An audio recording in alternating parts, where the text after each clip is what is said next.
Hey guys, so I wasn't actually going to do this one because I've touched on it so many times, but it's literally popping up everywhere because one thing that so many people, including many coaches out there, do not understand is food and the power of food, and just how much not having control over your food and your diet can really impact how you feel. I've found personally and among my clients that once you have control over your food, once it is meal prepped, once you know that what you're doing is on plan and on track to get you to your goals, you feel so much more empowered and in control of everything. As soon as one thing slips, you let the rest slip because all of a sudden you feel like a failure. Like eating an Oreo does not make you a failure if it's not on your diet. But making that Oreo lead to a whole packet of Oreos, that's really not conducive to your goals and to your mindset and to any sense of mindset that you could have. So the key lies in being able to feel in control and empowered and your relationship to food. But what most people do not understand is that food is never about food. It really isn't. It is so why do you eat half the time? I can assure you that it's not because you're hungry. It's because you've had some urge to eat something. Because, I bet as soon as you're hungry, all of a sudden you feel like, oh, I need to eat. You don't hold it off longer. You feel an incessant need to just eat. And there are also times when people can easily not eat for a while, and then as soon as they eat, all of a sudden it's opened a floodgate and they can't stop. Or they're bored and they eat. Or they don't stop. They don't pause.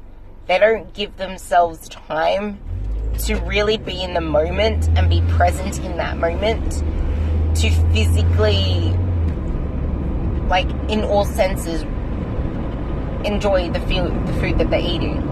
Actually enjoy it. Some of the times I bet the food doesn't even touch your sides. And I see a lot of the time people are driving and eating because they feel a need to eat or something. But it's you're not really being present in eating that meal if you're driving and eating. I would never drive and eat. Sometimes when I look in the rearview mirror, I'm seeing people chomping on burgers and chips while they're driving. And I bet you, by the time they get home, they'll probably even forget that they ate because they were so not present in that moment that it almost didn't exist.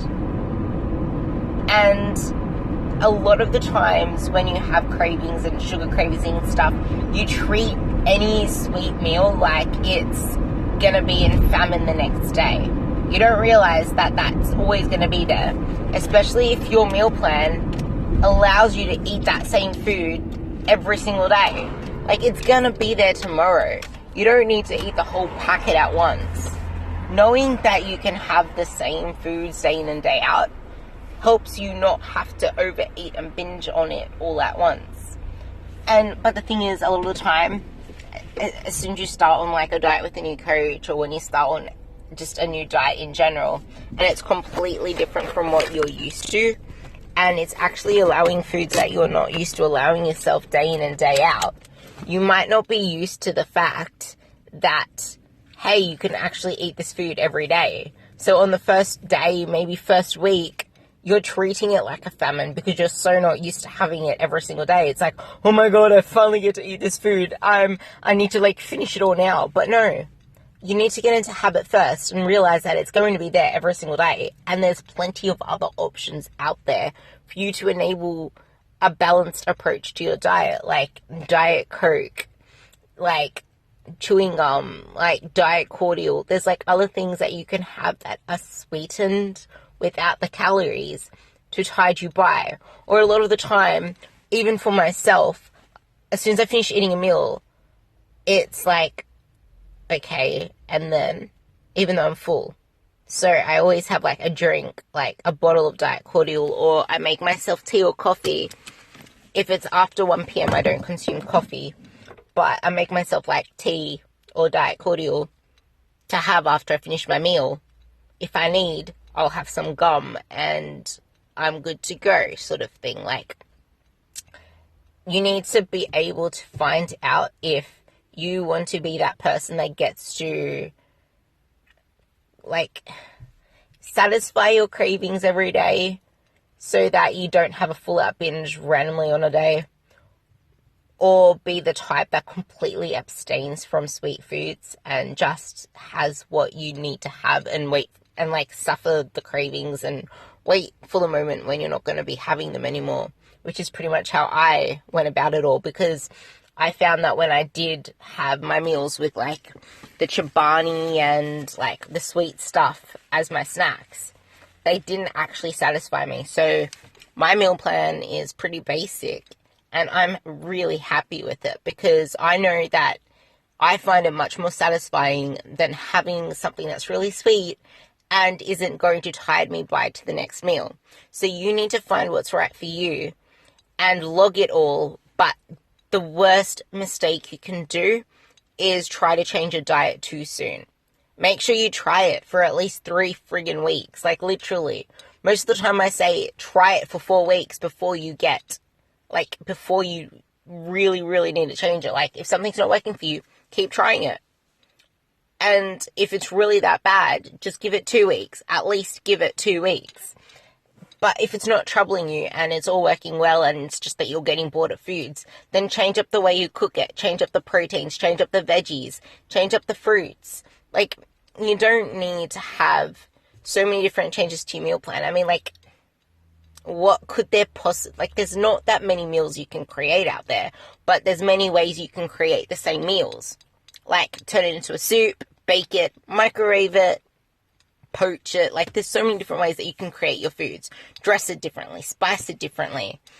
I find the more that you add in variety to your foods, the more that you feel like you need more food. Like, some of the times, just keeping it basic is the easiest way to go. And it takes out the mental masturbation.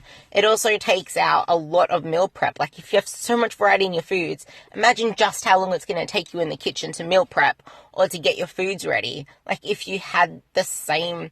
Like, for example, if you have, like, a few meals that have protein options in them, maybe for the first week you make everything chicken just so you can bulk cook chicken breast. Next week you make it all fish. Bulk cook fish. Next week you make it all kangaroo, because kangaroo is pretty much the same calories and it gives you the benefits of red meat.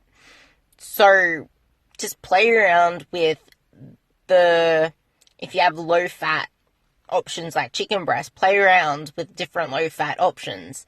And then if you have things like beef mince, play that around with like pork loin, because I'm pretty sure they're about the same thing. They're lean, but they still have some fat in it.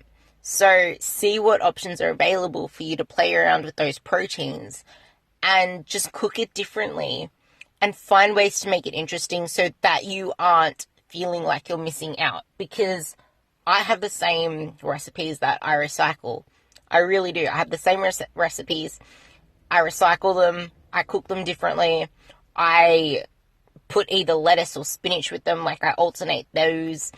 I salt them differently. I put apple cider one day, soy sauce the other day, fish sauce the other day. What else do I use? Lemon juice the other day. Like, low-calorie dressings that are pretty much under 5 calories. And it just makes it much more interesting. Know yourself and monitor yourself over a few weeks. And if you're coaching yourself, then track it. Look at the data. If you're getting coached, track it. Make sure your coach can see the data so they can make sure that you're moving forward always.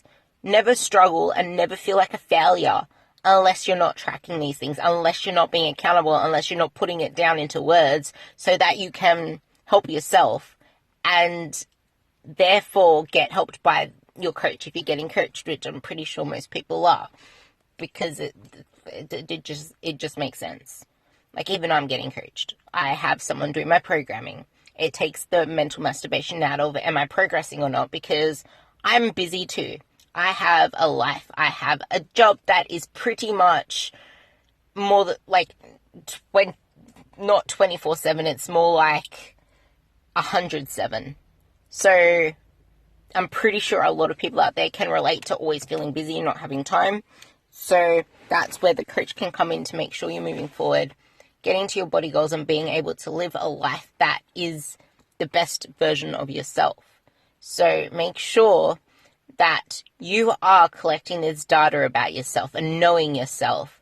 That's what this whole episode is about. It's about knowing yourself and knowing your diet personality. And I've spoke about it before, and I hope somewhere in this message, because I think I just said 3 different messages at once, starting off with the fact that food is about emotions. It's not about the food, which then ties into knowing your diet personality and tracking all the data. You cannot measure what you don't track. I love you all and happy Sunday.